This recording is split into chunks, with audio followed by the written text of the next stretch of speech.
పిలిచే కృష్ణ కృష్ణ సాయి కృష్ణ కృష్ణ కృష్ణ సాయి కృష్ణ.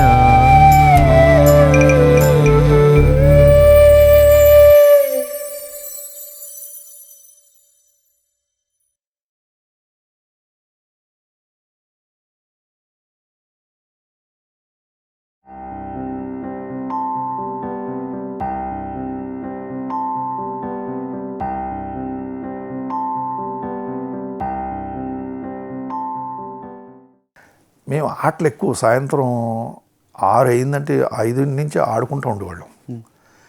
ఈ దీక్షితులు గారు ఎదురుగుండా మొత్తం ఈ చెట్లు గుల్మోహర్ చెట్లకి బిట్వీన్ క్రాటన్స్కి మధ్యన ఒక పోల్ ఉండేది. మొత్తం లైన్గా స్వామి బంగ్లా వరకు ఈ ఇండియన్ పోల్స్ కింద.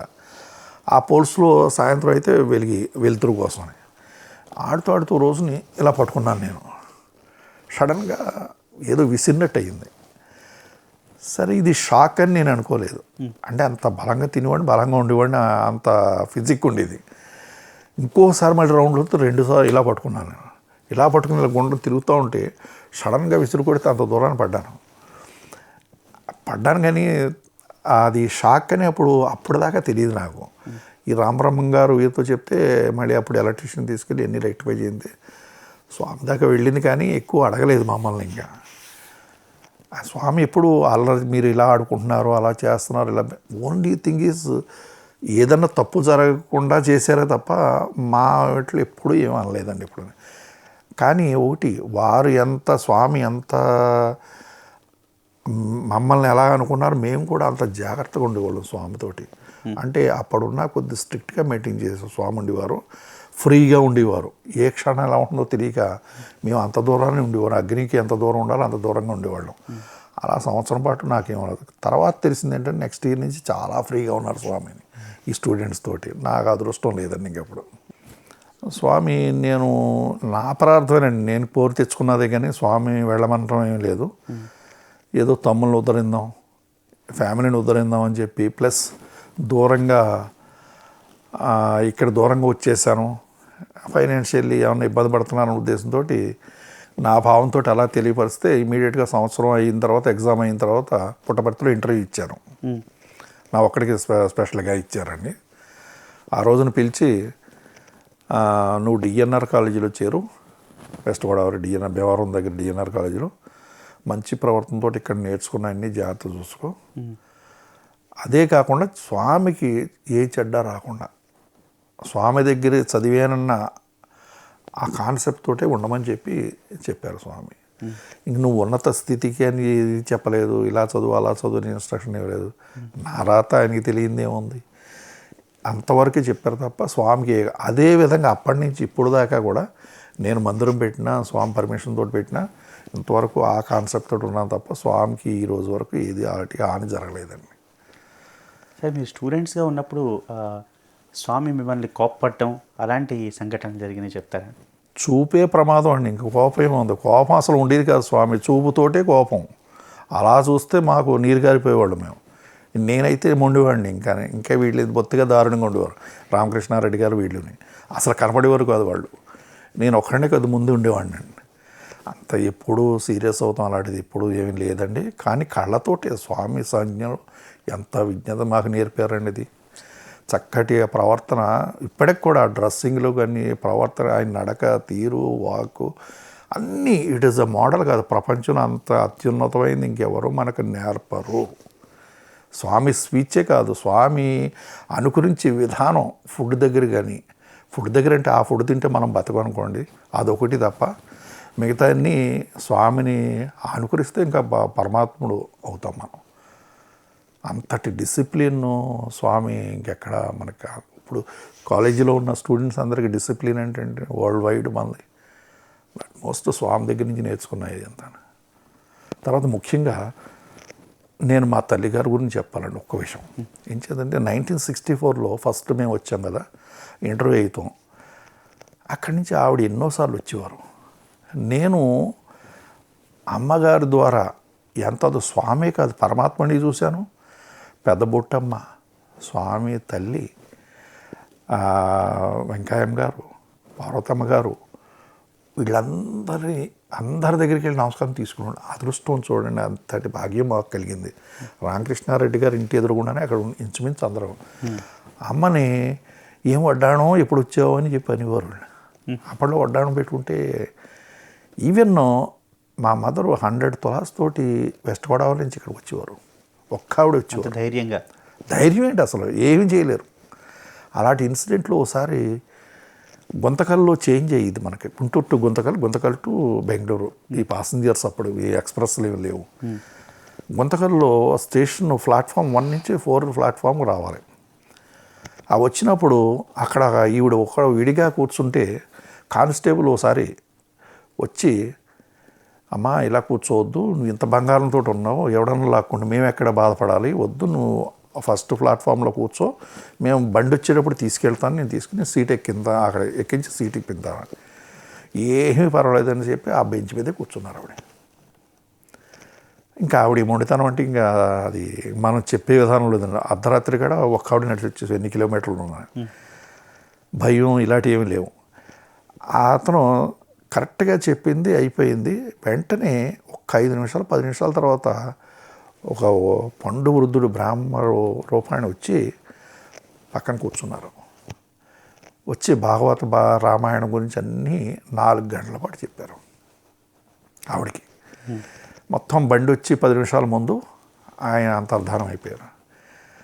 అయిన తర్వాత ఇక్కడ స్వామి దగ్గరికి రాగా ఆ లైన్లో కూర్చున్నప్పుడు స్వామి ఏమీ ఎప్పుడు ప్రతి ఒక్కరిని ఏమీ ఎప్పుడు వచ్చావని చెప్పి పలకరింతారు. అంటే ఇవాళ వచ్చాను స్వామి అంటే, వచ్చేటప్పుడు పర్వాలేదు, అది తెలియకుండా పర్మిషన్ ఇస్తారు. వెళ్ళేటప్పుడు మాత్రం 15 రోజులు ఉన్నా 20 రోజులు ఉన్నా స్వామి పర్మిషన్ తీసుకుని వెళ్ళాలి, అది కంపల్సరీ. ఆ వచ్చిన రోజున ఎప్పుడు వచ్చావు అని చెప్పి అడిగి, రామాయణ భారతాలు బాగానే విన్నావు కదా అన్నారు. అంటే పరమాత్ముడు ఆయనే వచ్చి ఆయనే అలా చేసేవారు. ఇదే కాదండి, నేను ఫస్ట్ ఆ అనుకరణ ఎలా ఉందంటే 100 తులాస్ బంగారంతో నా పెళ్ళి అయిన తర్వాత పెళ్ళి పీటల మించి నా భార్య మొత్తం మెడలో ఉన్న నగలు, పెళ్ళికి ఏంటంటే రాజుల పెళ్ళిళ్ళలో అసలు నగల కన్నా ఇంకా కొన్ని నగలు ఎక్కువ వేస్తారు బయట వాళ్ళు తెచ్చి. అంటే ఈ 3 days 4 days అత్తవారింటికి వచ్చిన తర్వాత మళ్ళీ వాపస్ ఇచ్చేస్తారు వెనక్కి. అలా బంగారంతో ఇక్కడికి వచ్చేసాను పుట్టపర్తి. బాసికలు కూడా తీయలేదు, బాసిలతో వచ్చాను ఇక్కడికి బంగారంతో. ఎక్కడ ఏ ఇన్సిడెంట్ ఎప్పుడు లేదు మాకు. అలా సంరక్షకుడు అలా చేశారు.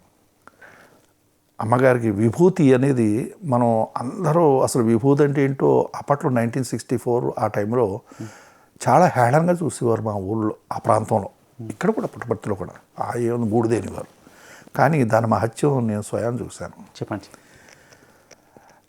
మా మదర్ ఒకరోజు, మాది కొద్ది ఎత్తు ఇళ్ళు అండి, అరుగులు చెడీలు ఉండి, కింద వంటశాల ఉండేది, చిన్న పాకలాడిది, అక్కడ వండి పై పట్టుకొచ్చేవాళ్ళం. స్వామి మధ్యలో హాల్ ఉండేది, మధ్య హాల్లో స్వామి మందిరం ఉయ్యాల స్వామి అన్నీ చేస్తుందోటే ఈవిడి కాఫీ కాసి రైతులందరూ వచ్చేవారు పడుతుంది, ఏం పనులు చేయాలి ఏంటని. ఆ టీ పట్టుకొచ్చి ఎక్కుతూ ఉంటే వర్షం వచ్చింది. ఆ చీర కాలికి పడి అడ్డం పడి మొత్తం ఆవిడ ఆ వర్షంలో స్లిప్ అయి పడిపోయారు. పడతాం ఆవిడ రోల్ అవుతాం, ఈ టీ పాట్ చెంబు అయితే ఏది ఉందో అది మొహం మీద పడింది, వేడి మొత్తం అప్పుడే కాసింది. నేను స్పాట్లో ఉన్నానండి, అప్పుడే ఉన్నాం కాబట్టి వెంటనే ఇలా బుడగల కింద వచ్చేసింది మొత్తం ఈ ఫేస్ అంతా. కళ్ళుకి డ్యామేజ్ అవ్వలేదు, చెవులు డ్యామేజ్, ముక్కు డ్యామేజ్, నోరు డ్యామేజ్ అవ్వలేదు. విపరీతం ఇంకా అసలు చూడలేకపోయినా, రాక్షస రూప కింద వచ్చింది. సరే, భయంకరమైన పరిస్థితుల్లో ఏం చేయాలో అర్థం కాలేదు. నేటివ్ ప్లేస్ గోదావరి పక్కనకి మనకు ఇప్పుడున్న మోడర్న్ టెక్నాలజీ ఎక్కడ ఉందండి, ఇదంతా. ఊళ్ళో డాక్టర్స్, మా మేనమావులు అందరూ మొత్తం రిలేషన్స్ అందరూ వచ్చి, అమ్మో చిట్టమ్మ గారికి ఇలా అయిందని మొత్తం అందరూ వచ్చారు. వచ్చిన డాక్టర్లో కూడా మా ఇమీడియట్గా ఇక్కడి నుంచి హైదరాబాద్ వెళ్ళిపోవాలి, లేకపోతే ఏలూరు అన్నా మినిమం వెళ్ళాలి, భీమవరం అని చెప్పి సజెషన్ ఇచ్చిన వాళ్ళు ఉన్నారు. ఈవిడ ఏమీ కదలేదు. విభూతి ఉంటే చూడమని చెప్పి అమ్మ అడిగితే మొత్తం ఇల్లంతా ఎక్కడ దొరకలేదు. మా రెండో బ్రదరు ఆయన కూడా వెతుకుతూ ఆ వెతికిన తర్వాత రంగులు పెట్టి ఒకటి ఉంది మా దగ్గర, 16 అర్రలు పెట్టి, ఆ రంగులు పెట్టి ఆర్ఆర్ల కింద ఉంటుంది. విభూతి అనేది మా ఇంట్లో అయిపోయింది అప్పటికి. ఆఖరాల్లో ఇంత ప్యాకెట్ దొరికింది. అమ్మ విభూతి దొరికిందని తీసుకొచ్చి ఆవిడ విభూతి తీసుకుని మొత్తం ముఖం రాసుకుని మీరు అందరూ వెళ్ళిపోండి, నేను పడుకుంటానని పడుకుందాం. ఛాలెంజ్ చేశారు వాళ్ళు doctors. As it is face impossible. ఆ తెల్లటి అల్లరి మచ్చల కింద మొత్తానికి కాలిన రూపే వస్తుంది తప్ప మొత్తం ఫేస్ అంతా మారిపోతుందని. నాకు ఏమీ పర్లేదు, నా స్వామి నన్ను రక్షిస్తారని చెప్పి విభూతి రాసుకుని ఆవిడ అక్కడే చాపేసుకుని స్వామి మందిరం ఉయ్యాల కింద అక్కడ పడుకున్నారు. As it is 6 days 7 days తర్వాత చూస్తే మొత్తం ఇవన్నీ ఊడిపోయి ఆ ఒరిజినల్ ఫేస్ కన్నా బ్యూటిఫుల్ ఫేస్ వచ్చింది. That is the greatness of విభూతి స్వామి.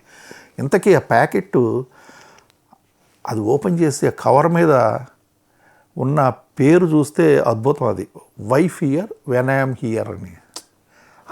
ఆ స్లోగన్ ఎప్పుడు అప్పట్లో లేదు, కొత్త రీసెంట్లీ కొన్ని ఏళ్ల క్రితం వచ్చిందే తప్ప అప్పట్లో లేదు. Wife here when I'm here అని. కానీ అది జాగ్రత్త పెట్టలేకపోయాం, ఆ కాగితం అనేది జాగ్రత్త చేయలేకపోయాం. ఇలాంటి ఇన్సిడెంట్స్ కొడుకులకి పిల్లలకి నాకు నిన్నో మా ఇంట్లో జరిగినాయి. కుక్క కరిసిన ఆవిడ విపరీతం కండలు పీకేసిన విభూతితో తగ్గిపోయింది మాకు. అప్పటి నుంచి ఆ ఊరు ప్రజలకైనా చుట్టుపక్కల వాళ్ళు విభూతి అంటే మా ఇంటికి వచ్చి పట్టుకెళ్ళేవారండి. పిల్లలకి అన్నిటికీ పట్టుకెళ్ళేవారు విభూతి.